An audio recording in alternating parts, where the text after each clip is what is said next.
Finch, have you got an 11 for tomorrow?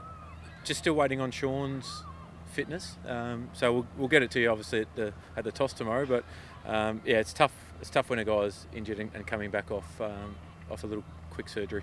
Any other changes you're considering? The spinner back in will be something that we'll look at definitely. Obviously, a totally different wicket compared to Perth, so that'll most likely happen at the expense of who we haven't fully discussed it just yet. How did Shaun get through training today, Aaron? What's he sort of feeling? He seemed pretty good. He was very confident that he can get up and play tomorrow. There's still a little bit of soreness and a couple of stitches and stuff there, so we'll have to see how that is tomorrow. But all reports are really positive at the moment.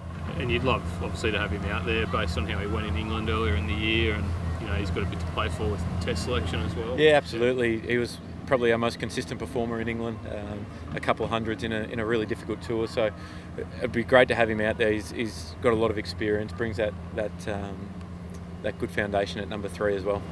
It's a pretty hefty training session yesterday. What was the sort of message? What things were you trying to work on? We've been doing it quite a bit actually, especially a couple of days out from the game, is just doing a lot of drilling as batters, drilling the basics, working on a couple of things, particularly against spin, using our feet and using sweeps and just developing our own techniques and ways to go about that. So, and then out in the middle, a lot of centre wicket scenario type stuff, which is always really good fun. I mean, it's a bit different to just the old traditional nets and get in there, you face them for 20 minutes and 30 minutes and then you're out again. So it brings a little bit more game scenario, probably match awareness type stuff to the session as well.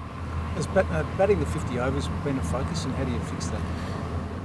Not losing many wickets. That's one way we can fix it, no doubt. I think that has been a concern, no doubt, in both shorter formats. I think to get bowled out a couple of times in the UAE and then bowled out again the other day, I think it's been a bit of a theme, unfortunately, that we haven't batted out a lot of overs a lot. So I think it's just about summing up the conditions and probably using a little bit more cricket smarts at times, and that there might be times when you have to go away from your natural game and play a little bit more of a defensive type brand in terms of just getting through for time. So I think they're the only small changes, and it has been a theme for a while, but it's not the end of the world. It's going to change. Aaron, Adam Zampa was in that side for a long time, and you missed that tour earlier in the year. Yeah. I guess he's back in the frame now. Have you sort of anything that he's improved in his time away, or have you seen any changes in his game? Yeah, I think that he's been exceptional since he's come back in, and it was unfortunate he didn't get an opportunity the other day in Perth just based on the wicket.